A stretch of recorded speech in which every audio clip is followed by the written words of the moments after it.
வணக்கம். வரக்கூடிய டிஎன்பிசியில் எப்படி ஒரு சம் கேட்டாங்கன்னா எப்படி செய்யலாம் அப்படின்னு பார்ப்போம். இந்த சம்மை பாருங்கள்.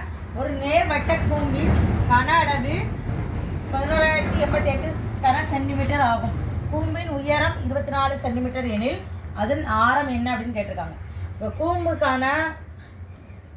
கன அளவுக்கான ஃபார்முலா என்னென்னா, கூம்பின் கன அளவுக்கான ஃபார்முலா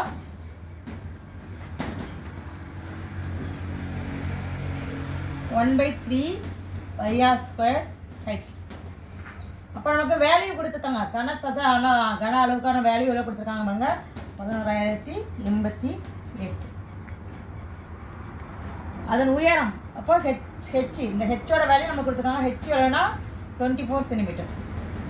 இதுலேருந்து நம்ம என்ன கண்டுபிடிக்கணும், அதோட ஆரம் கண்டுபிடிக்கணும். அப்போ பாருங்கள், 1/3 இன்ட்டு பையை நம்ம 22/7 எழுதலாம். ஆரோட வேல்யூ நம்மளுக்கு தெரியாது, ஆரை நம்ம கண்டுபிடிக்க வரோம். ஹெச்சோட வேல்யூ 24. இதோட மொத்த வேல்யூ கொடுத்துருக்காங்க, ஈக்குவல் 11,088. இதனால நம்ம ஆர் கண்டுபிடிக்க பண்ணோம். இப்போ ஆரை மட்டும் நம்ம வெளியே எடுக்கிறோம். r² equal to 11,088 into 1/3. அடுத்த பக்கம் போது 3/1 மாறிடும். அப்போ கீழே 1 இருக்கிறது நம்ம போடணும் அவசியம் கிடையாது. அப்போ 20/7 7/22 எழுதணும்.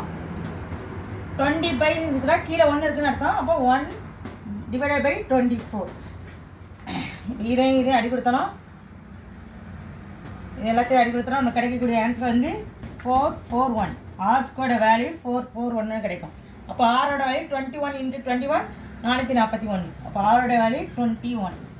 இப்போ நமக்கு கேட்டிருக்க என்ன கேட்டிருக்காங்க பாருங்க, ஒரு கூம்பின் உயரம் 24 சென்டிமீட்டர் எனில் அதன் ஆரம் என்ன? ஆரம் வந்து உங்களுக்கு 21 சென்டிமீட்டர் நம்ம கண்டுபிடிச்சிக்கோம். இப்போ திரும்ப ஒரு தடவை சொல்கிறோமாங்க, ஒரு நேர்கோட்டின் வட்ட கூம்பின் கன அளவு 11,080 கன சென்டிமீட்டர் ஆகும். கூம்பின் உயரம் 24 சென்டிமீட்டர் எனில் அதன் ஆரம் என்னன்னு கேட்டிருக்காங்க. இப்போ எப்படி கண்டுபிடிக்க அப்படின்னா, கூம்பின் கன அளவு ஃபார்முலா வந்து 1/3 πr² h. அதோட வேல்யூ நமக்கு மேக்ஸ் சம்மில் கொடுத்துருக்காங்க 11,088. இப்போ இதிலேருந்து நம்ம என்ன கண்டுபிடிக்கும் அப்படின்னா, ஆர் கண்டுபிடிக்கிறோம். இப்போ ஹெச்சோட வேல்யூ இதில் கொடுத்துட்டாங்க 24 சென்டிமீட்டர். அப்போ அதில் சப்ஸ்டிட் பண்ணுறோம். 1/3 பைக்கு பதிலாக மேக்ஸ் நம்ம என்ன பண்ணுறோம், 22/7 அது போட்டிருக்கோம். ஆரோட வேல்யூ நமக்கு தெரியாததுனால வச்சுருக்கோம். அதுக்கடுத்து ஹெச்சோட வேல்யூ நமக்கு கொடுத்துருக்காங்க, அதனால் 24. இதோட மொத்த வேல்யூ என்ன 11,088. அதனால் ஈக்குவல் டு போட்டு 11,088 போட்டிருக்கோம். இப்போ ஆர் மட்டும் தான் நம்மளுக்கு தெரியாது, அதனால் ஆர் வேல்யூ கண்டுபிடிக்கிறோம். அதனால் r² வெளியே எடுத்துட்டோம். 11,088 போட்டுட்டு 3 இந்த சைடு போகும்போது இடது பக்கத்துலேருந்து வலது பக்கம் போகும்போது 3/1 மாறும். கீழே 1 இருந்தாலும் இல்லாட்டாலும் சேம், அதோட வேல்யூ சேம் தான். அதுக்கடுத்த 22/7 7/22 எழுதுகிறோம்.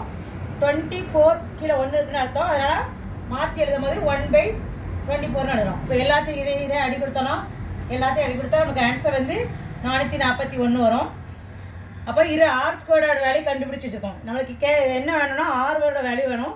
அதனால் ஆரை 2 டைம் மல்டிப்ளை பண்ணால் 21 × 21 441. அப்போ ஆரோட வேல்யூ 21 சென்டிமீட்டர் தான் நம்மளுக்கு கிடைக்கக்கூடிய ஆன்சர். நன்றி.